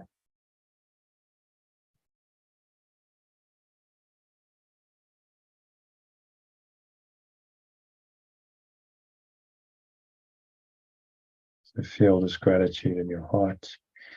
Breathe it into every pore, every cell, muscle, body, every part of your mind, every fiber of your being. Just intensely grateful.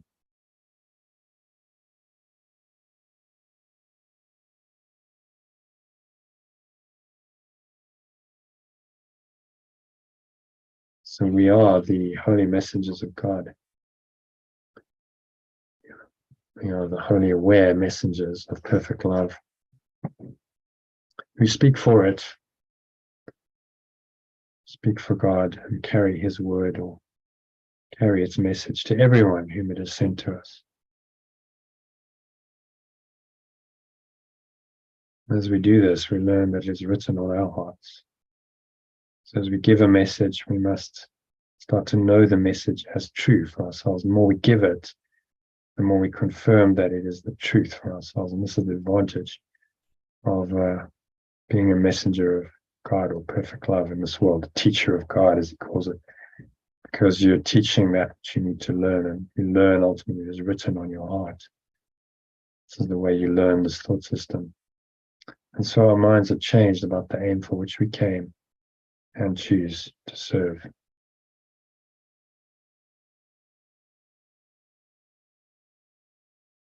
We bring a happy message to the Son of God, an extension of perfect love. Thought it suffered. Now we are free.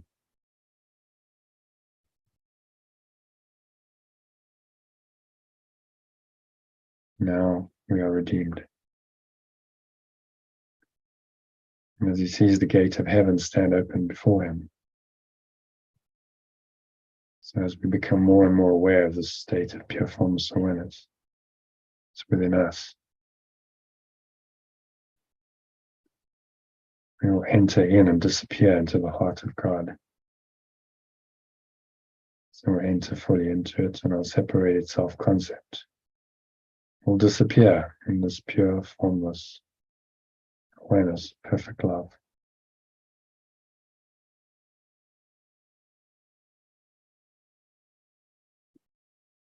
And so,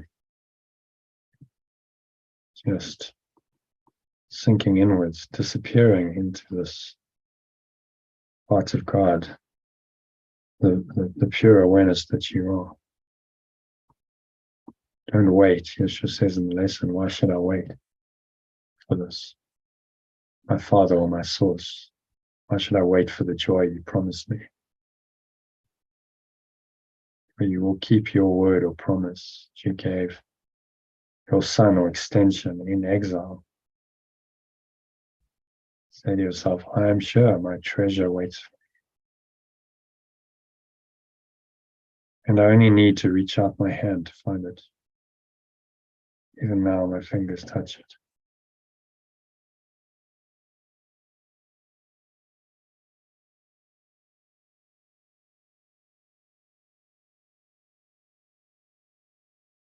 So go there, just allow your mind to open to this presence, to experience the peace and the joy that are there. It's so close.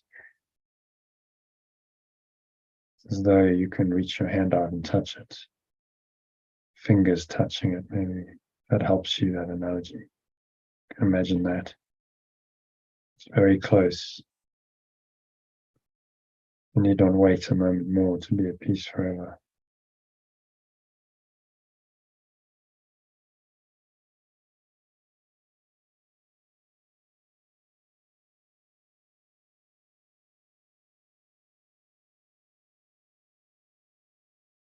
So I need not wait a moment more, an instant more to be at peace forever. As you I choose, and my identity along with you.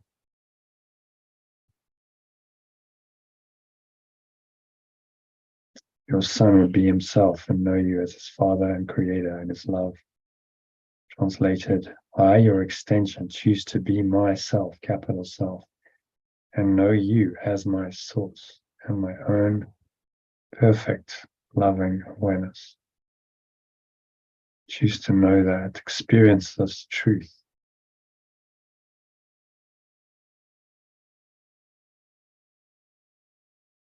Experience this truth as the truth.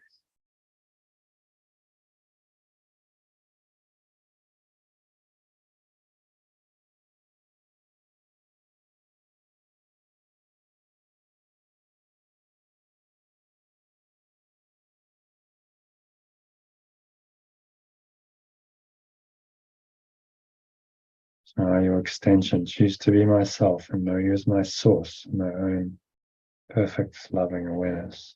Just that invitation, sink into that awareness, invite it in, fully, wholly, completely allow it, without any resistance, without blocking it, distracting yourself with other thoughts. There's nothing else to think, nothing else to do, nowhere else to go. Just subtly breathe in and out through your nostrils. Just keep that going in the background, and you just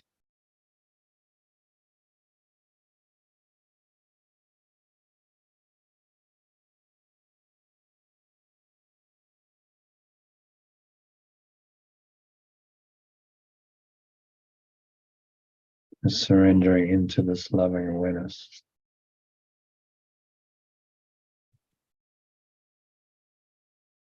Nothing else to go, nothing else to do, nothing else to think about.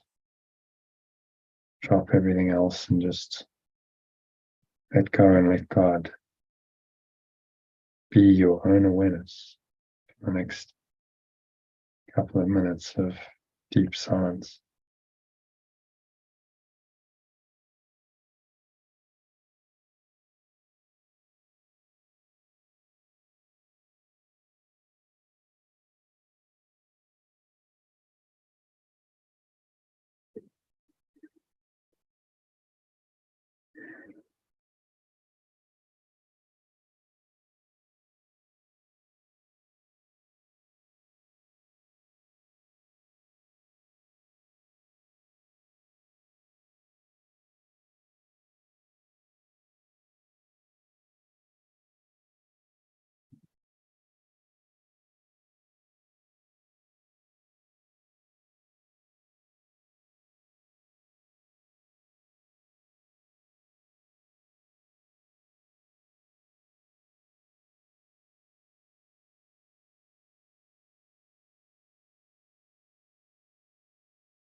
Any thoughts arise to seem to disturb this deep peace and this loving awareness? Just observe them casually. Just the ego trying to make it come back to convince you that it's real.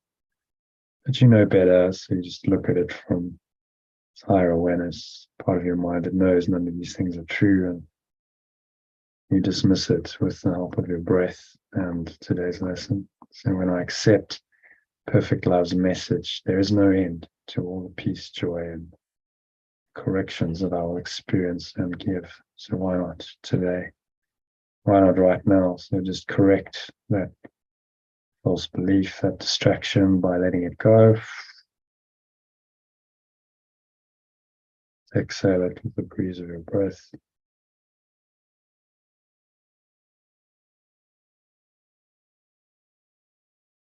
Letting it all go, surrendering into it. To the deep peace of your true self. For another minute or so. Deep and uncontaminated silence.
And so just gently coming back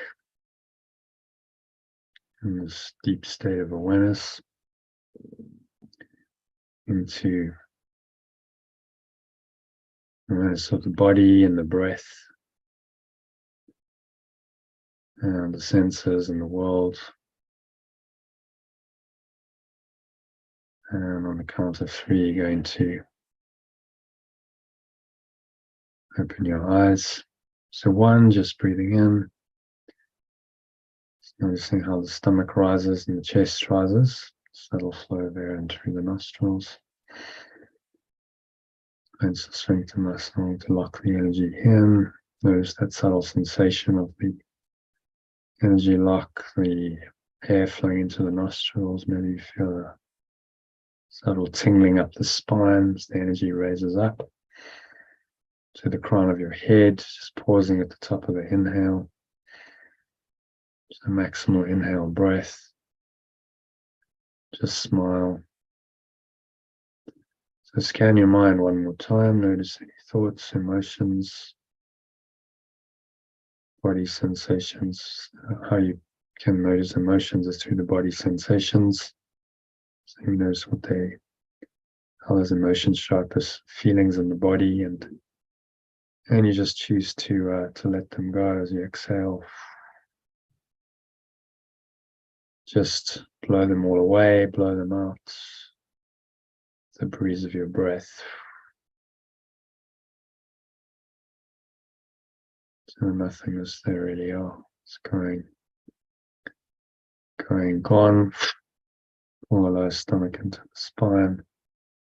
Expel the last remaining air out.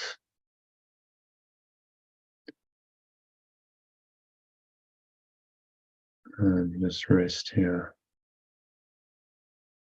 in peace and stillness for a few moments. Noticing the gap between breaths. There's this gap in your mind. It's very peaceful. It's a portal to eternity. So on the count of 2 now, notice the weight of your body pressing down into the chair and your feet touching the ground. Notice what you're feeling with your hands and touching. Just subtle taste in your mouth. Notice any airflow in your skin. Breathe that air in. Notice any smell that has. And raise the energy up. Pausing at the top of the inhale. Notice what you're hearing, surrounding environment.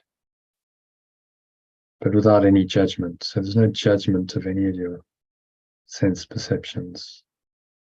Just the sense perceptions arise and they just blow through your mind. They come and they go, they rise and they pass away, but without affecting your underlying awareness. True awareness is unaffected by all sense perceptions. That's the truth we're trying to experience through these mind training exercises. So now on the count of 3, you're going to just open your eyes and take a minute just to look around and practice this same truth with the visual perception, which is the most dominant for most people. So look at any object in the room around you. Just select one at random. Just observe it for a few seconds. And notice that this same state of awareness that you had, your eyes were closed, is still there, even though your eyes are open.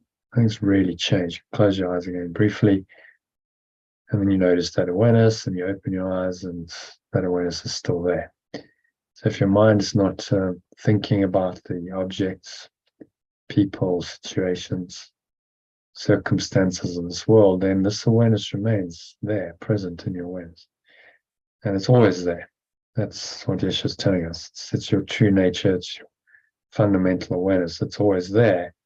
You've just obscured it with all the thinking about various illusions that have been invented by the ego precisely to do that, to distract you from the awareness of your true self. So just look around for another 30 seconds, just noticing few other objects in the room just for maybe 2, 3, 4 seconds at a time, and notice that it's the same awareness always that's observing. You are the pure witness, the seer of these things that is not these things. There's an awareness beyond these things. And that awareness is what you are. And so you're also training your mind to stay rooted in that awareness, even while you continue to have sense perceptions, which is inevitable. If you are human, you're going to have sense perceptions all the time. Well, unless you're closing your eyes and going to sleep or in a altered state like meditation. Sense perceptions are part of the experience of being human, but you don't have to believe in them. How you interpret them is up to you. That's the freedom that you have. So you can remain rooted in your true awareness, in this awareness of peace and joy, and correct the miracles that you give, or the corrections to experience and give when necessary.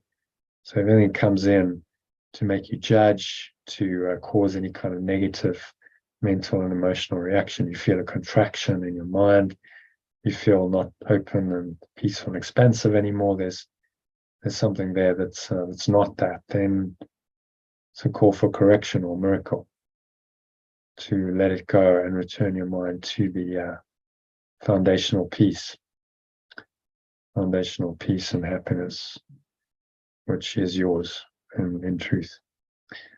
And from that space, you can also experience joy in the moment. That's a state of flow. So that I think brings us to the end of the meditation. Thanks for listening, everyone, and namaste. This means the divine peace and joy in me, knowledge and honor that same peaceful, joyful self in you. So